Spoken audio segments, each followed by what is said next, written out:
I want to be more consistent, but I'm not sure how. Have you asked yourself that question? I've definitely asked myself that question. And then I end up getting on my laptop and Googling it all, like, how can I be more consistent? But do you know why you're not consistent?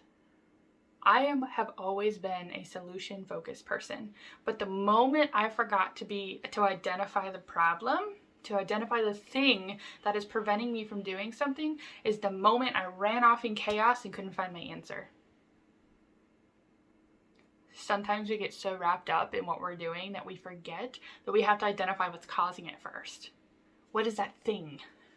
Okay? So in order to identify how to be more consistent, we have to know what's preventing us from doing it to begin with. All right, so who wants to go on this journey with me? I'm gonna walk you through it.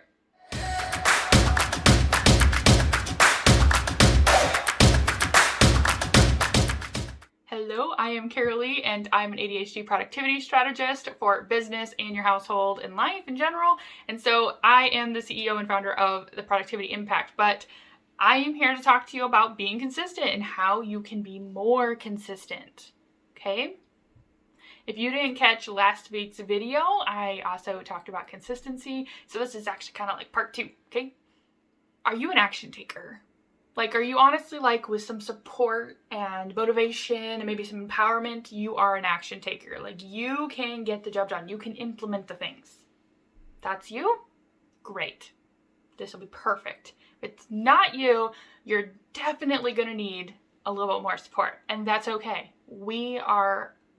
Everyone is different at every point in their life. Maybe you were an action taker at one point and then you got really bogged down with something and now you're just like, I'm just so tired. Okay?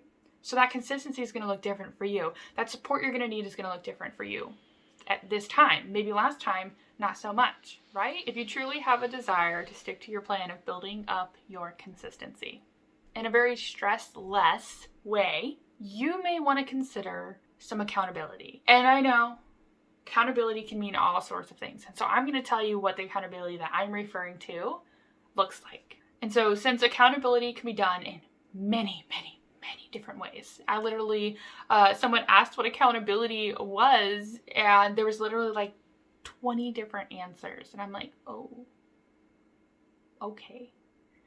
So we need some clarity around what accountability is, because it does have a stigma. It has like a negative connotation to it. Like someone's going to force you to do something or not, you know what I mean? And that's not the case. At least not with accountability that I'm referring to, okay? Accountability can be shame-based. Accountability.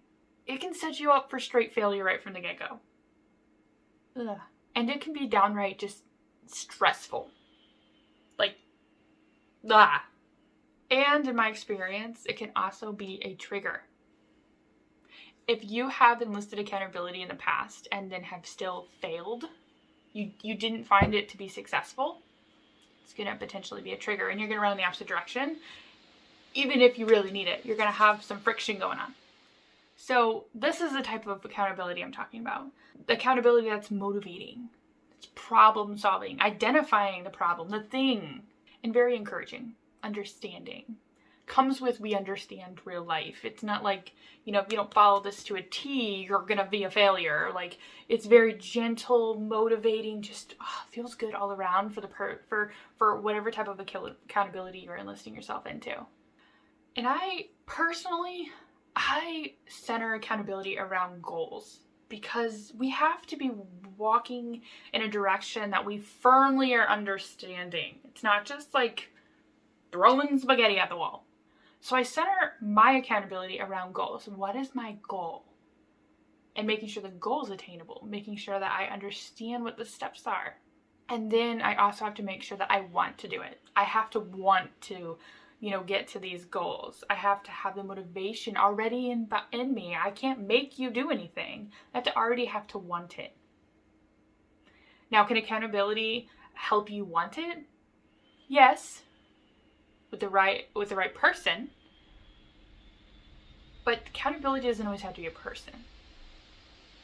And so if you're actually needing the accountability of a person, they can easily be more empowering and motivating and encouraging. But you can also have apps and softwares and different things like that or even just texting, a real person texting, different things like that. It doesn't always have to be in-person accountability, right? So accountability can look very different for many different people. And so today, I want you to take a moment, just right now, if you want to share in the comments, I would love to hear from you. What does accountability mean to you? What do you want to get from accountability? How does it make you feel? Maybe even some bad experiences you've had with accountability. Is accountability a trigger? Did you not even make it through this video because I said accountability so many times and you were so triggered that you've already left? I hope that's not the case. I hope I have the energy behind this that makes it free-flowing and fun. Okay? I have realized that I do not show up for myself. Not like I need to. But as soon as I enlist accountability, I am like, someone's gonna know if I don't do it. They're gonna know. And suddenly I've got this drive to show up for them. Even though indirectly I'm showing up for me. Sometimes we just need that nice push. Okay? And so if you have been curious about what accountability can look like in a very encouraging, motivating, empowering way that feels good to you, it allows you to be you and doesn't really make you feel shame or guilt or judgment or anything like that. It just has the nice flow of energy that genuinely wants you to succeed. Okay? I would love to see what accountability I could enlist for you. I have been told that the accountability that I give is very different than a lot of other people's or people that they have worked with. And that's why in the beginning I was able to tell you what accountability could look like. I've enlisted both types of accountability. Sometimes it takes a little while to get to the right person, the right technique, the right plan. And sometimes it just takes a while for you to get yourself into a place where you can even receive that. So as we move along this consistency journey, it's also a personal growth, a personal development journey. So give yourself grace as you are learning and evolving and trying new things. And it's okay if you miss a time or two. Give yourself grace, man. Life happens. So as you're learning this consistency, as you're building this consistency, I encourage you to enlist some accountability. And to where you can, as you're up-leveling your consistency, you have this community or this person to be able to be like, you did amazing. Give you feedback. Be able to just kind of just feel good about what you're doing. So today, if you watched last week's video, I challenge you to do the same thing. But this is going to be a two-parter. Today, I want you to figure out what your consistency looks like. Okay? I want you to say, I'm going to show up on this platform or this place, whatever that looks like for you, depending on your business. And I'm going to show up this many times. Not necessarily how you're showing up, just I'm going to show up for myself and my business this many times. And I want you to make it just slightly uncomfortable for yourself. Just a little bit. Like, if you're like, oh, I can show up one time. No big deal. I want you to try 2. If 2 pushes you. Okay? Just enough over your comfort zone that you're not stressed out, but you're not it's not achievable. Okay?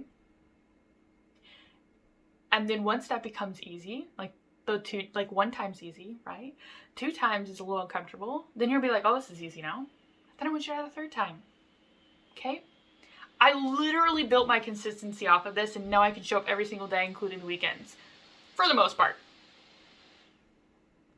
Baby steps. And to be honest with you, I did it in under a year when I was still learning all the things about business. So if I had all of the mentors and things that I have now that I've enlisted in the last 9 months, I would have definitely gotten there faster. If I would have enlisted in the accountability a lot faster, I would have already been there too. Invest in yourself. Invest in your dream, your vision. And investing could look like a mentorship program. It could look like an accountability partner. It could look like a business bestie. It could look like, just getting on the same page as somebody else that's also in your life to kind of help you stay on track. Accountability can look like many different things. And so if you're not even sure what your consistency level should be, if you're not even sure what accountability can look like to you, I would love to chat about it. Okay? I love to find clarity.